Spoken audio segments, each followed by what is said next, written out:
Today, we're setting the stage for what I honestly think is, well, it's maybe the highest stakes staring contest in human history. That's a pretty dramatic way to put it, but you're not wrong. It really is a confrontation. I mean, think about it. Usually when we talk about history or, these big ideological battles, we're talking about armies, we're talking about maps and territory. Swords and shields. Gunpowder. Exactly. Or, in modern times, maybe economic sanctions. But today, we're looking at a confrontation that isn't fought with weapons. It's fought with verbs, nouns, sentence structures. Syntax as a battlefield. It's a fascinating concept when you frame it like that. It really is. We're looking at a book, a single text, that challenges its skeptics not to a physical fight, but to a contest of words. It's a standing challenge. It's been open essentially with the answering machine, light blinking, for over 1,400 years. And it's not hidden away in the footnotes or buried in some obscure appendix. It's right there, front and center. We are talking about the concept of tahaddi. The challenge. The challenge, specifically the challenge found within the Quran to produce something, anything that can rival it. So our mission today is to strip away all the layers of tradition and just look at the raw argument itself. We are doing a serious deep dive into just 2 verses. Surah Al-Baqarah, chapter 2, verses 23 and 24. Just 2 verses. But these 2 verses are, in essence, the line in the sand for the entire religion. If this argument holds, the whole structure stands. If it falls, the foundation cracks. To get us there, we've pulled a massive stack of sources. We aren't just riffing here, We've got the classical exegesis, the Tafsir of Ibn Kathir and Tafsir al-Jalalain. The heavy hitters of classical interpretation. Absolutely. We also have Sahih al-Bukhari to ground us in the historical context. And we've also got some really, really fascinating analytical work from the late Ahmed Deedat, who looked at the logistics of this challenge in a way that I think is really accessible. Deedat had a way of looking at this like a lawyer presenting a case to a jury. It's very logical, very step-by-step. He really did. And before we jump in, I want to set the tone for you, the listener. We know you're coming from all different backgrounds. Maybe you're familiar with this text, maybe you've never opened it. The premise of this deep dive is intellectual honesty. We are looking at the text as it presents itself. We're analyzing the argument the Quran makes for its own authenticity. It's a self-validating text, or at least it claims to be. And our job today is to really test that claim based on the sources. So let's get right into it. Section 1, the verse and the audience. We were in chapter 2, Al-Baqarah. Contextualize this for me. Where are we in the book? So Al-Baqarah is the longest chapter in the Quran. It's massive. It covers law, history, theology. Everything. Diet, marriage, warfare. It's a whole legal and social framework. But right near the beginning, in verse 23, it sort of pauses the flow of instruction to address the critics directly. It turns to the audience and says, let's talk. Okay, so walk us through the text itself. How does it open? It begins with a conditional statement. It's a logic gate, really. And if you are in doubt about what we have sent down upon our servant... I want to pause right there. If you are in doubt, that's a very direct opening. It's crucial. The Arabic word used here is raib. Raib. What's the specific meaning of that? It's not just general confusion. It's not, I don't understand. Raib implies a disquieting doubt, a suspicion. It suggests you think something is wrong, that there's a deception at play, that something just doesn't feel right.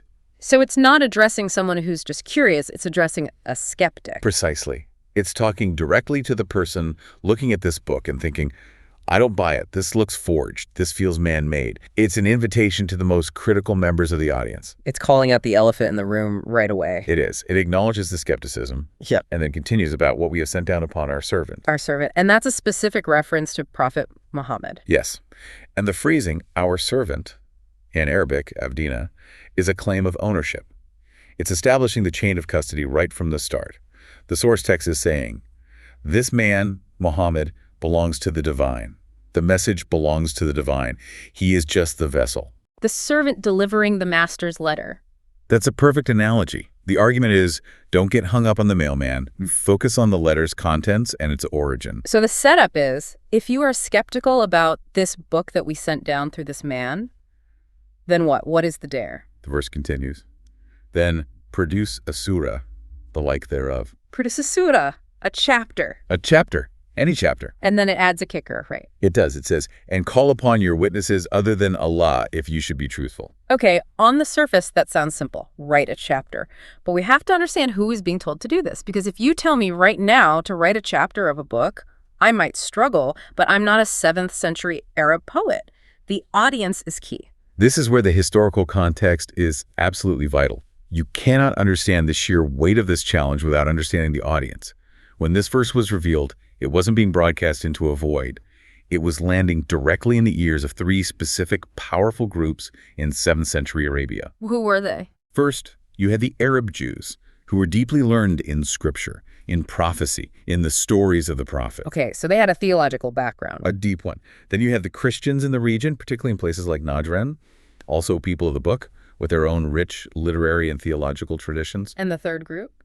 The pagans, the polytheists of Mecca and Medina, the ruling class, the merchants, the tribal leaders. So a really diverse audience. Jews, Christians, pagan. Religiously, yes. Very different worldviews. Yeah. But they all shared one single, powerful, common denominator. The language. The language. They were linguistic geniuses. Define genius in this context.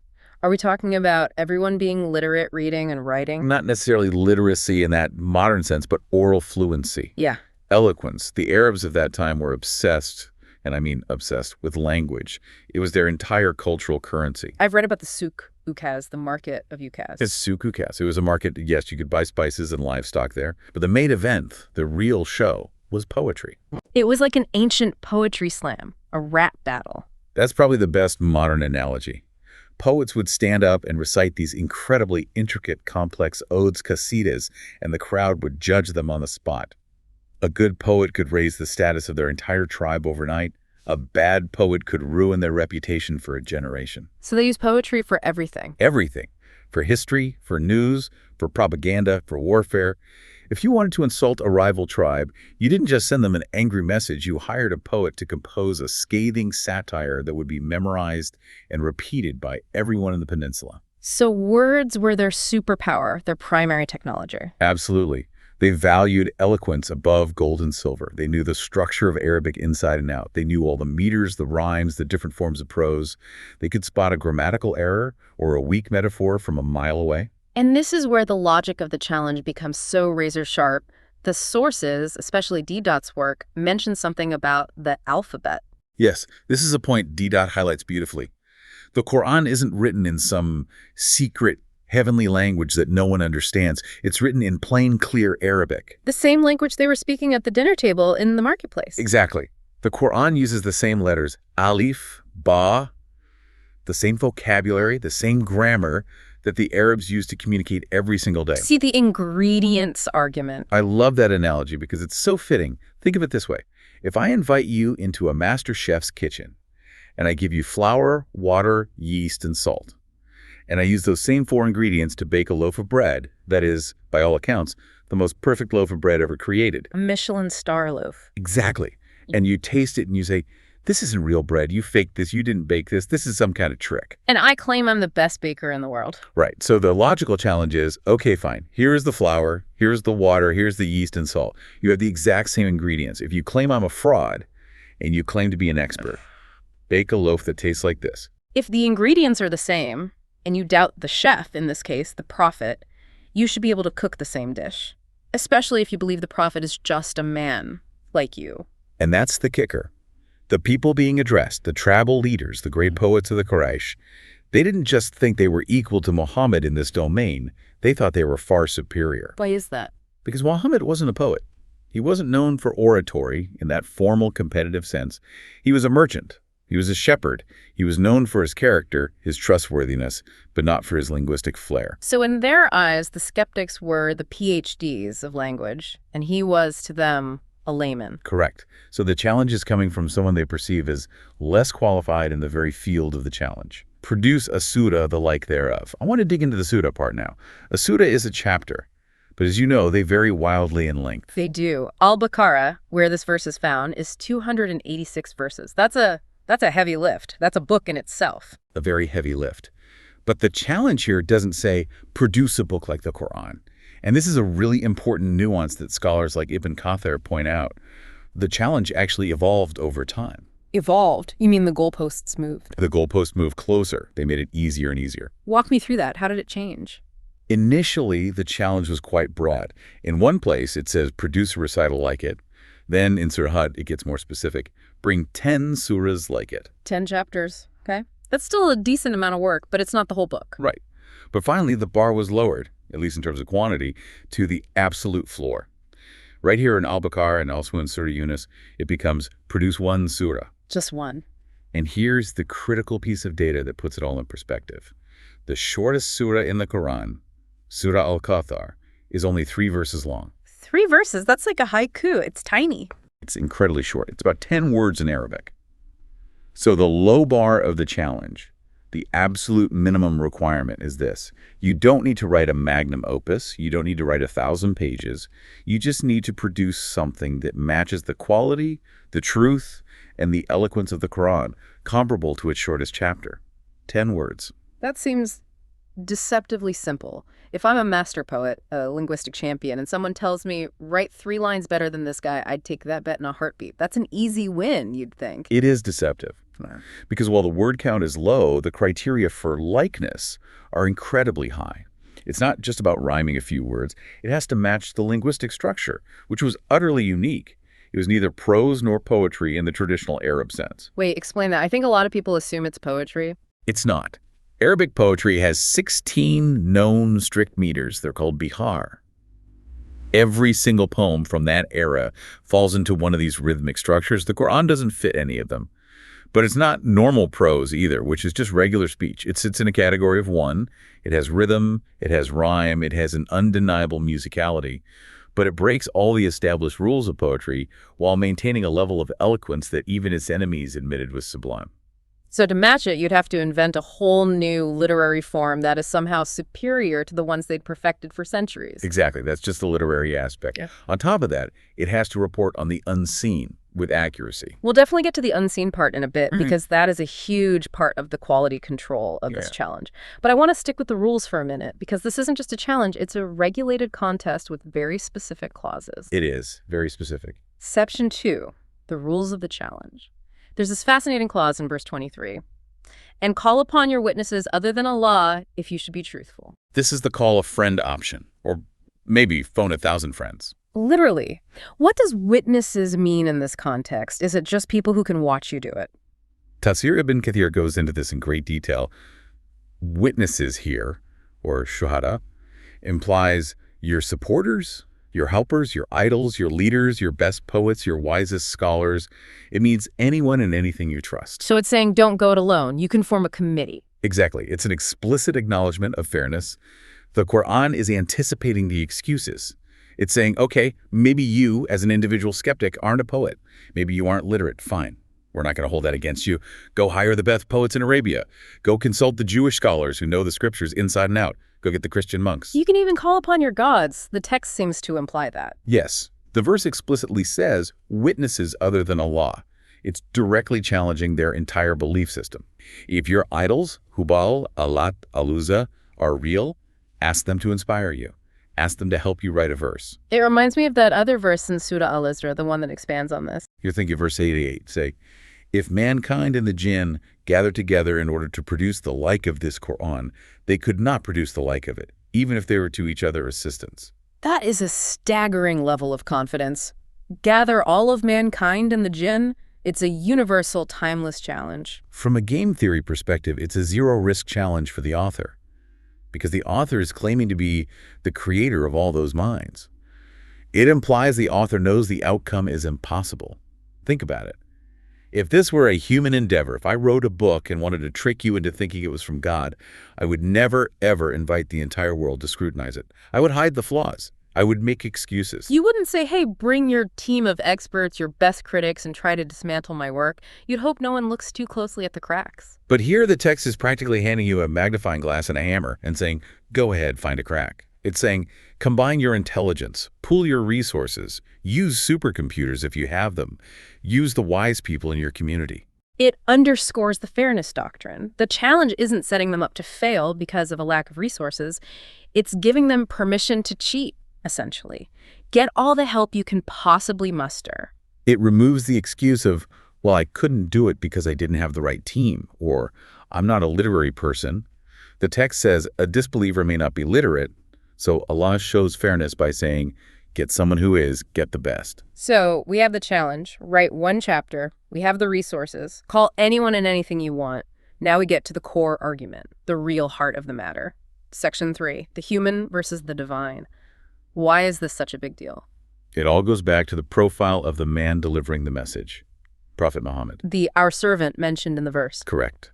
We have to remember, and this is so important, Muhammad wasn't a stranger to these people.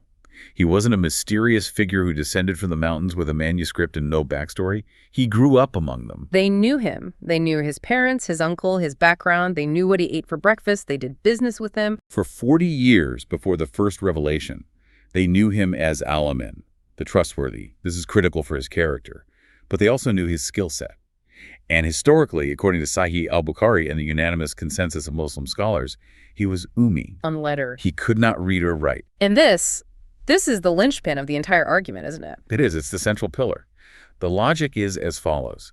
If a man who was created from dust, a human being, unlettered, uneducated in the literary arts, suddenly, at the age of 40, begins reciting a text that the greatest poets of the time, the masters of the language, cannot match. Right. What is the only logical conclusion? That it didn't come from him. It must have come from somewhere else. Exactly. The argument is, how can the words of a created being who is by nature imperfect and limited, match the words of the most perfect, the all-knowing? It's what you might call the logic of authenticity. Allah is saying, in effect, that his intelligence is superior to all of mankind combined, that his perfection is absolute. It is independent of any means. He doesn't need to study or practice or write drafts. Humans do. So if Muhammad forged this, as the skeptics claimed, then other humans who are actually educated in this field, who are actually celebrated poets, should be able to forge something better, or at least equal. If the Ummi prophet did it, surely the PhD poets could produce 10 chapters, or even just one. That's the forgery fallacy. If you claim it's a forgery, prove it by committing a similar forgery yourself. Your inability to do so undermines your own claim.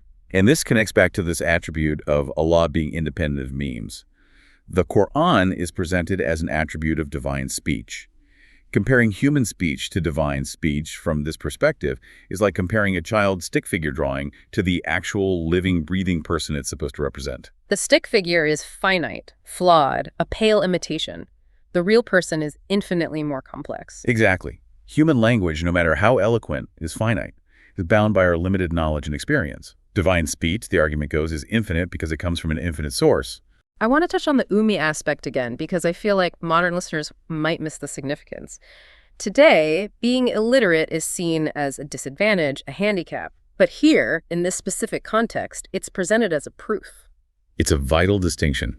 If Muhammad had been a celebrated poet, a professor of literature, if he had spent 40 years studying ancient scrolls and perfecting his rhymes in a cave, the skeptics would have had a very easy rebuttal. They could have said, well, of course he wrote a great book. He's a literary genius who studied for decades. But he wasn't. He was a merchant, a shepherd. You may consider him, as his contemporaries did, not to be the most knowledgeable amongst you in this specific art form. And the source material, the Hadith and Bukhari, is very specific about this. He didn't read or write. There are numerous narrations where he asks his companions to read letters for him or to write down the revelation. So suddenly, this unlettered man starts reciting verses that contain complex legal structures, deep theological arguments, historical narratives about prophets the Arabs barely knew, and detailed scientific realities. And he does it consistently, over a period of 23 years, without a script, without an editor, without a teleprompter. That's another key point. The Quran was revealed orally first, wasn't it? Yes, overwhelmingly so. It was revealed in pieces, often in direct response to specific events or questions from the community. A woman comes to the prophet to complain about her husband, a verse is revealed, a battle is about to happen, guidance is revealed, someone asks about the soul, an answer is revealed. So he couldn't draft it. He couldn't go back and revise chapter 2 after he'd revealed chapter 40. You can't edit a live speech that people are memorizing on the spot. Once he spoke the words, they were locked in. They were memorized by hundreds, then thousands of his followers. You can't go back a week later and say, actually, that metaphor, the second paragraph wasn't quite right. Let me tweak that. And yet, the whole thing, revealed out of order over 2 decades, fits together structurally and thematically. That in itself is a challenge. Try writing a book, out of order, speaking it aloud over 23 years, without ever writing it down or editing it, and have it come out as a coherent literary masterpiece with no internal contradictions. Impossible for a human. It's structurally impossible for a human mind. The cognitive load would be unbearable. And Allah is confirming the prophethood here in a very specific way. The verse doesn't just validate the book, it validates the messenger. Yes, look at the phrasing again. It talks about what the prophet brought instead of just what Allah sent. The challenge revolves around the text that came from his mouth. If you cannot match the text, you are logically forced to accept the man who brought it. It's a package deal. You can't admire the authenticated letter and deny the authority of the postman who delivered it. Exactly. The ultimate point is that everyone should accept Prophet Muhammad as the messenger of Allah, because the primary credential he carries, the Quran itself, is, according to the text, unfalsifiable. Okay, now let's move to the consequences. Because the verse doesn't just issue the challenge, it issues a prediction and a very severe warning. Section 4, the consequence. This is verse 24, the very next verse. But if you do not, and you will never be able to have it, then fear the fire. There are two massive things to unpack there. First, that incredible prediction, and you will never be able to. The Arabic is lan tafalu. In Arabic grammar, the particle lan is used for future negation, but it's an emphatic and eternal negation. It's not just you won't be able to do it right now, it's you will never, ever, for all of time, be able to do it. That's an unbelievably bold prophecy to bake into your own text. It's a prophecy that puts the entire credibility of the book on the line, forever. All it would take to disprove the Quran, according to its own standard, is for one person or one group at any time in history to produce one surah that meets the criteria. One chapter, 10 words long, and the whole thing comes crashing down, and the verse says you won't. And then comes the consequence.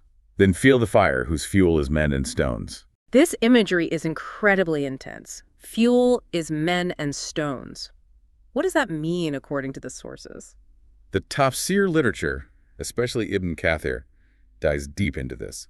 Fire needs fuel to burn. In our world, that's usually wood or coal or gas. The verse is saying that in the hereafter, the hellfire is self-perpetuating, but its intensity is increased by specific fuel. And people are the fuel, the disbelievers themselves. Yes, the verse says people and stones. The people who rejected the truth become part of the fuel that torments them. And the stones, what kind of stones are we talking about? There are two main interpretations found in the classical sources. One is that it refers to kibrit, which is brimstone or sulfur. Which burns incredibly hot and produces a noxious odor. Right. It's a particularly punishing type of fire. But the second interpretation, which connects so brilliantly back to the audience and the witnesses we talked about earlier, is that the stones are the very idols they worshipped. Oh, wow. That's devastatingly poetic. It is. The statues they carved from stone with their own hands, the gods they worshipped and called upon for help. So the very things they were told to call upon as witnesses or helpers in the previous verse become the very fuel for their punishment in the next. That is irony of the highest, most terrifying order. It's a powerful message, especially for the polytheists. It's saying, you and your gods will burn together. It signifies that these stones have no power to help you. They are just inanimate rocks that will increase the heat and the horror of the fire. It's the ultimate dismantling of their entire worldview. You call to them for help, but in the end, they just end up burning you. Ibn Kathir mentions narrations that say, these stone idols will be thrown into the fire with their worshippers, specifically to add to their grief and regret. It becomes a psychological torture on top of the physical pain. Yeah. Here is the thing you dedicated your life to. Watch it burn. Watch it burn you. It confirms the absolute uselessness and powerlessness of false gods. It does. And the verse ends by stating that this fire is prepared for the disbelievers.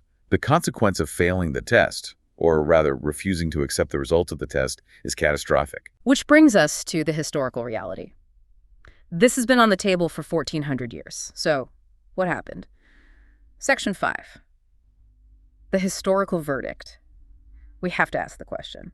Did anyone actually try? It's the 1,400-year-old question, and it's the most practical part of this whole discussion. Because logically, the Arabs of that time hated this message. It was upending their entire social order, their economy, which was based on the pilgrimage to the idols, their religion, their tribal hierarchies. They wanted to stop Muhammad by any means necessary. They absolutely did. They persecuted his followers, they tortured them, they enacted a brutal economic boycott against them, and eventually they went to war.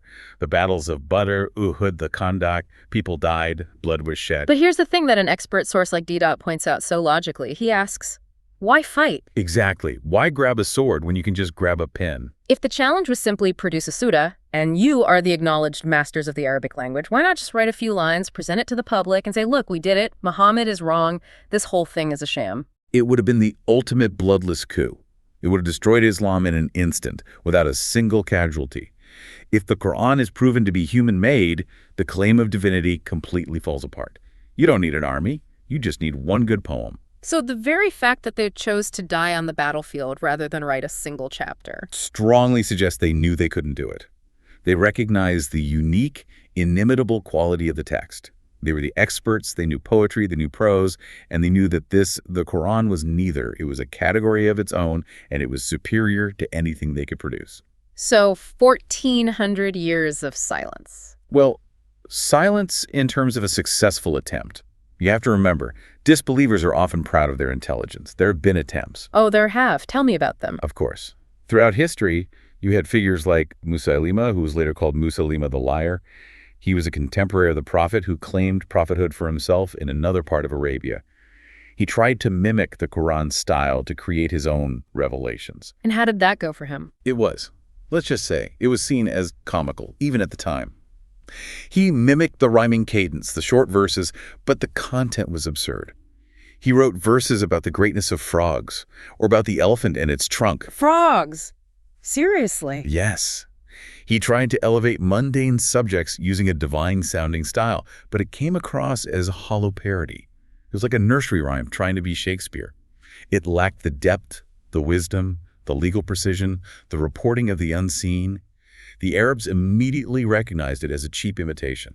And Didat mentions modern attempts as well, right? Yes, he talks about certain Christian missionary groups in the 20th century who tried to produce gospels or chapters written in a Quranic style to show it could be done. Using the opening Bismillah and everything? Yes, plagiarizing the very structure they were trying to debunk.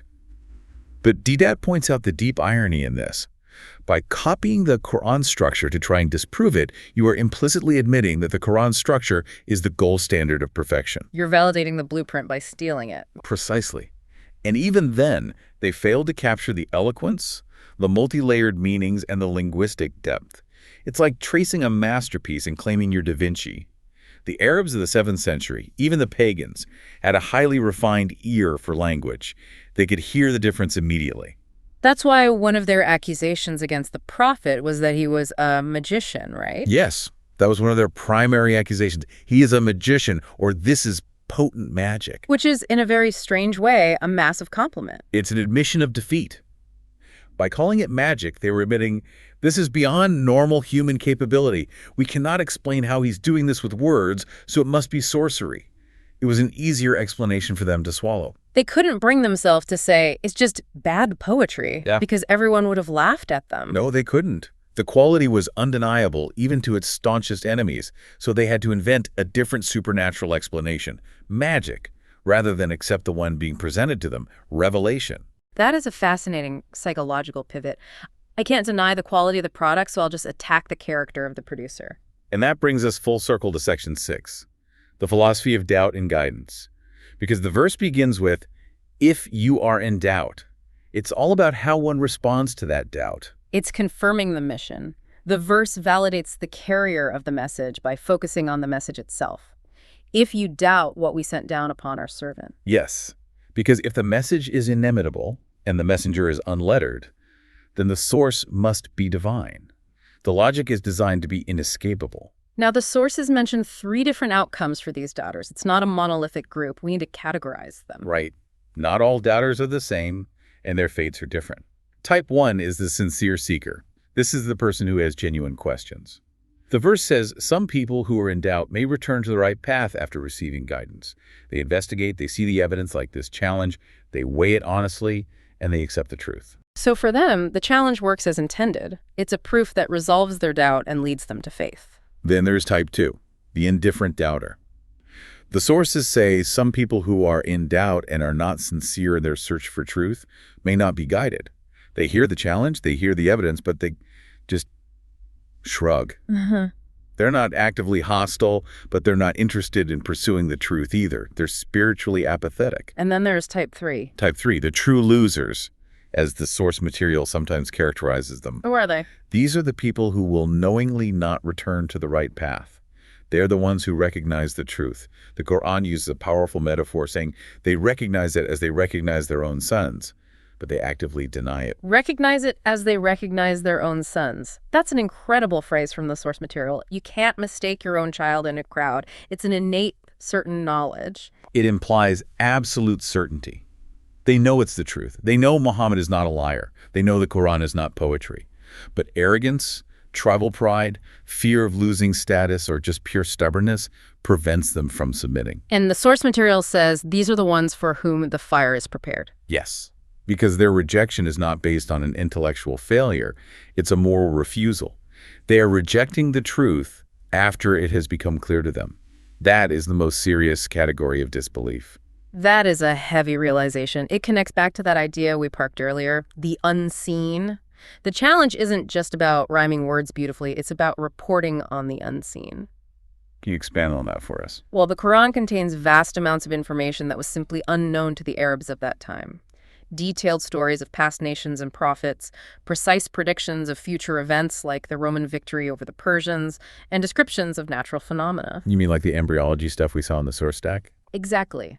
The descriptions of the human embryo as a clinging substance, the stages of development from a clot to flesh and bones, or the description of the deep oceans having internal waves and a layer of darkness that a 7th century merchant in the desert couldn't possibly have known. So when the challenge says produce a surah like it, it implicitly means producing a surah that also contains that level of multifaceted truth and insight into the unknown.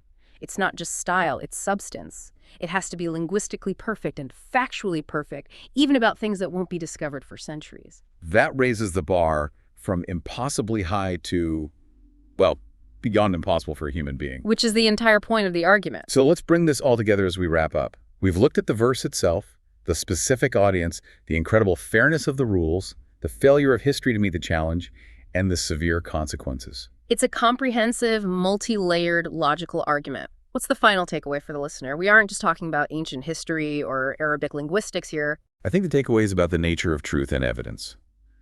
The Quran is presenting itself not as a book that demands blind faith, but as a book that presents evidence. It invites and even commands critical thinking. If you doubt, then test it. It encourages the test. It doesn't fear scrutiny. Not at all. It doesn't say, believe blindly or you're doomed. It says, here is the claim. Here is the methodology to falsify the claim. Go ahead and try. If you cannot, and we are telling you that you will not be able to, then you must accept the implications. It's a call to intellectual honesty. If you cannot defeat the argument, you are obligated to accept its conclusion. And the conclusion is that the prophet was truthful in his mission, and that the book he brought is from the creator of the universe. And acknowledging that reality has eternal consequences. Indeed. We're coming to the end of our deep dive. I want to leave you, the listener, with one final thought to mull over. We talked about the unseen. Yes. The knowledge of things past, present, and future. The Arabs of the 7th century, the undisputed masters of the language, could not meet the literary challenge. They failed on the front of eloquence. Today, in the 21st century, we have science that continues to correlate with descriptions in the text, things they couldn't possibly have known about embryology or geology or oceanography. So the challenge stands on multiple fronts across time, the literary front and the scientific front. So here is the provocative thought for you. If the greatest poets in history couldn't match the words, and modern science is only just catching up to the meaning, what does that imply about the doubt mentioned in verse 23? Is the doubt that people may have today really about the text's authenticity, or is it about the personal discomfort of what it would mean to submit to the text if it were true? That is the ultimate question, isn't it? Is it an intellectual problem, or is it a problem of the will, a heart problem? Something to think about. Yeah. Until next time, keep diving deep. وإن كنتم في ريب مما نزلنا على عبدنا فأتوا بسورة من مثله وادعوا شهداءكم من دون الله إن كنتم صادقين.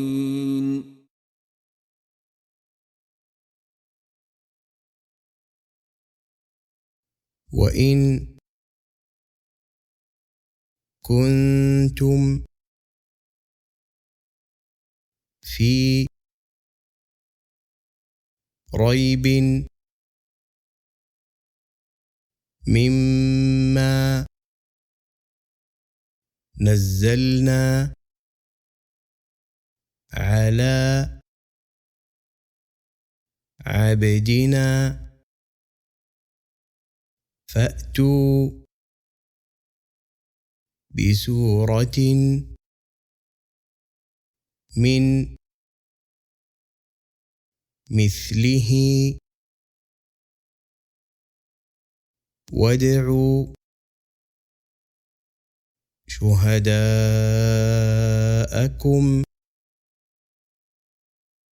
من دون الله إن كنتم صادقين.